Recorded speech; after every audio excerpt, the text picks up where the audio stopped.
नमस्कार, मैं निकिता पाठक। आज हमारे चैनल लॉ मेडी में हमारे साथ जुड़े हैं एडवोकेट नरेश कुमार जी। आइए हम उनसे जानते हैं उनके कुछ पल जो वो एडवोकेट जब उन्होंने ये जर्नी स्टार्ट की उस बारे में हम उनसे कुछ बातचीत करते हैं। सर प्लीज आप अपने बारे में कुछ बताएं।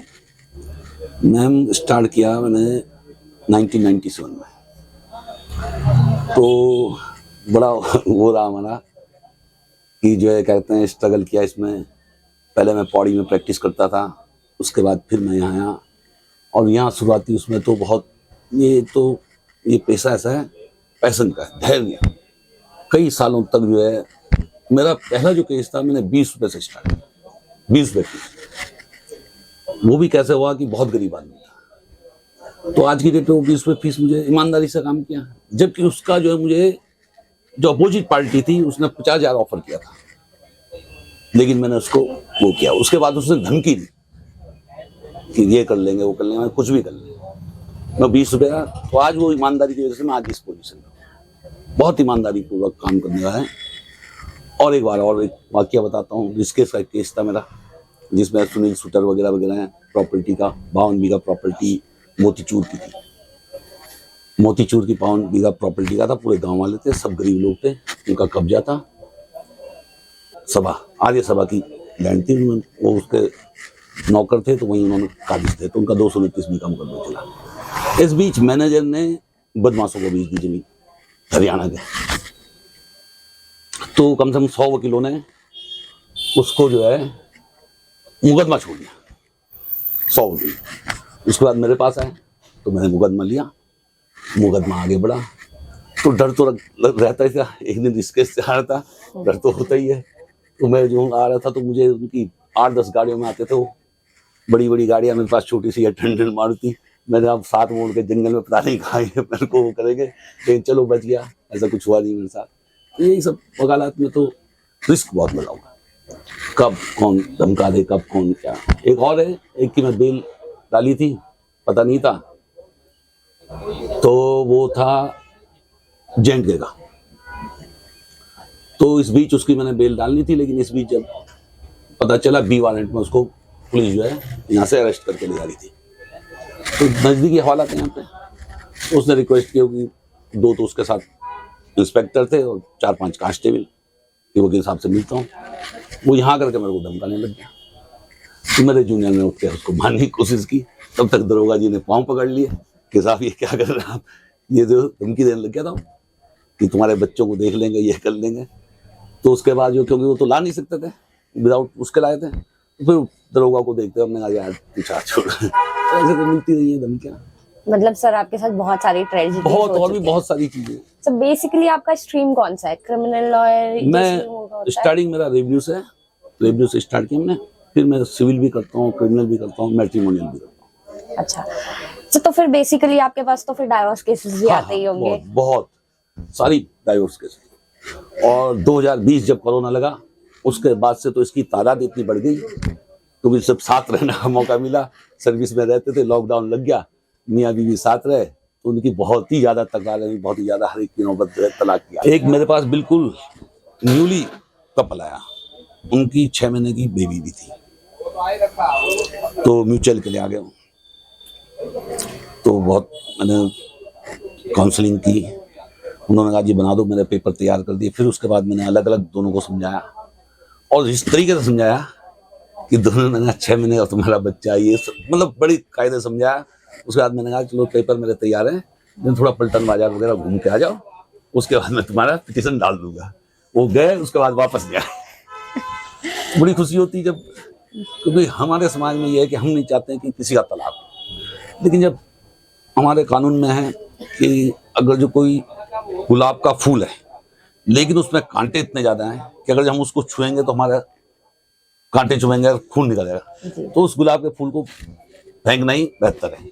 वो स्थिति तब है जब क्या कहते हैं, वो गले से ऊपर पानी चले आ जाए। सर तो आपको क्या लगता है बेसिकली जो डाइवोर्स का रीजन होता है वो क्या होता है बेसिकली मोस्टली?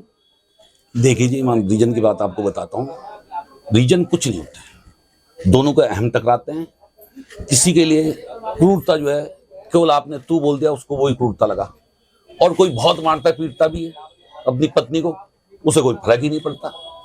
तो हर एक का अलग अलग वो है कि उसका क्या स्टैंडर्ड है, उसको किस उससे देखते कि तू में ही एक झापट में ही, और कोई बहुत सारे मार खा के भी अपना चल रहा है, घर गृहस्थी चली रही है। आज लड़ाई हुई कल ठीक, लेकिन जिसने अहम टकरा गए, ईगो आगे आ गया तो फिर आ जाते हैं यहाँ, कुछ समझाने के मान जाते हैं। तो सर मतलब आप ये कहना चाह रहे हैं कि सेल्फ रिस्पेक्ट वाली चीज आ जाती है। सेल्फ रिस्पेक्ट, वही मैं कह रहा कि तो सर आपके अकॉर्डिंग तो फिर ये हो गया कि सामने वाले को सेल्फ रिस्पेक्ट नहीं रखनी चाहिए। नहीं, रिस्पेक्ट रखनी चाहिए, हर एक का अपना, वही तो कह रहा हूँ मानक है। किसी को सेल्फ रिस्पेक्ट तू बोलने में उसको अहम को चोट पहुंच जाती है और किसी को नहीं पहुंचती, तो यह दोनों का कारण तो है ही ना। सर बेसिकली आपके पास मतलब एक दिन में कितने केसेस आ जाते होंगे डाइवोर्स के? डाइवोर्स के एक दो डेली नहीं, हर हफ्ते में एक दो भी बहुत होता है सर। आ जाए। सर तो जैसे आप डाइवोर्स केस के लिए या फिर कोई भी अदर केस के लिए आप केस फाइल करते हैं, तो आपको क्या लगता है कि मतलब अगर सामने वाला कोई गलती कर रहा है और आपको ये चीज पता है कि सामने वाला गलत कर रहा है, तो आप उसे कवर कैसे करते हैं? हमें पता रहता है हमें, लेकिन हमें अपना क्लाइंट का ही हित देखना होता है फर्स्ट ऑफ ऑल। उसके बाद हम मुकदमा चलने के दौरान हम दोनों को इतना वो कर लेते हैं कि कोई 6 महीने में कंप्रोमाइज आ जाता है, कोई साल भर में, आखिर में मिला ही देता है। इसका मतलब सर ओवरऑल में देखा जाए तो मतलब मुजरिम को भी कहीं ना कहीं डिफेंस मिल जाता है, एक सहारा मिल जाता है। सहारा तो अगर जो हम सहारा नहीं देंगे ना तो फिर तो मानसिक वो हो जाएगा। अगर जो हम उसको वो कहेंगे नहीं भाई तू गलत है वो है, तो मानसिक तौर पे और ज्यादा खतरनाक हो जाएगा। तो वो उससे अच्छा कि हम उसको अपने हिसाब से ट्रीट करते हैं कि ताकि जो है वो धीरे धीरे 6 महीने साल भर स्थिति ही आ जाती है, कंप्रोमाइज में आ जाता है। मेरे अभी बहुत सारे केसेस सब कंप्रोमाइज में आ गए, कई केवल मेरे अपना लाइफ में मैं आज तक केवल जो म्यूचुअल से डाइवोर्स होते हैं वो हुए, बाकी अदरवाइज मैंने कंप्रोमाइज करा के। सर मतलब आपने बहुत से रिश्ते तोड़वाए हैं। सर किसी भी मतलब आप केस में है, ठीक है, और आप किसी दूसरे एडवोकेट के साथ है, तो उस टाइम पे कोई ऐसी आपको लगता है कि कोई ऐसा स्टेटमेंट है जो कंट्रोवर्सी का रीजन बन सकता है? ऐसा कोई रीजन नहीं रहता, हर एक का अपना मेंटल लेवल है।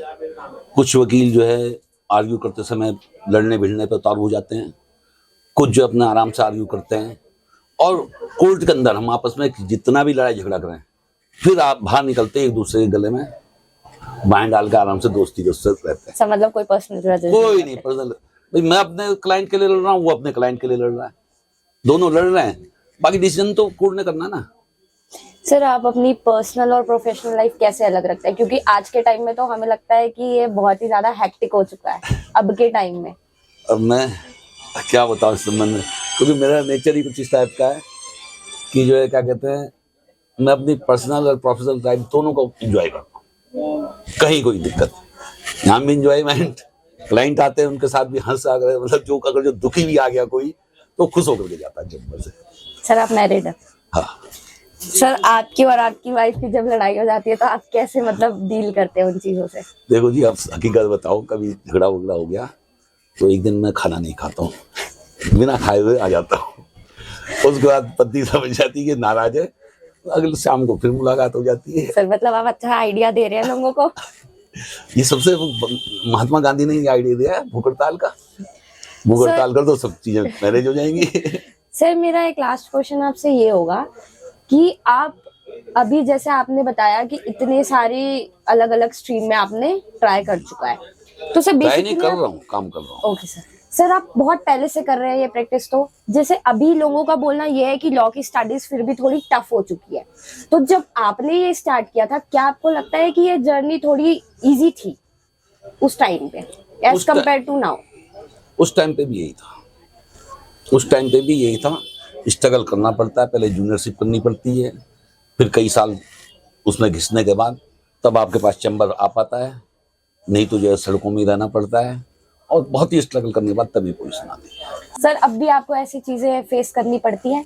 अब एक्चुअल में क्रिमिनल बहुत कम मैं करता हूँ, जो इनोसेंट है उन्हीं के मैं करता हूँ, बाकी मुझे पता कि गलत है तो मैं दे लेता हूँ केस। आपको मतलब क्या फील होता है? थोड़ा दिक्कत तो होती है। इतनी मेहनत करके हम कोर्ट में गए, उसके बाद रिजल्ट हमारे खिलाफ आया, और जबकि सब कुछ हमारे पक्ष में था। तो अब कई सारी चीजें जो बताऊंगा। सर, एक केस के पीछे आपको कितना रिसर्च करना पड़ता है? रिसर्च तो पूरा करना पड़ता है, सारी बुक्स देखनी पड़ती है, रूलिंग्स देखने पड़ती है, साइटेशन सारी देखने पड़ते हैं, उसके बाद ही जो है कहते हैं आगे बढ़ पाते हैं। सर, आपका बहुत बहुत शुक्रिया, आप हमारे साथ जुड़े। Thank you so much sir, it was pleasure meeting you.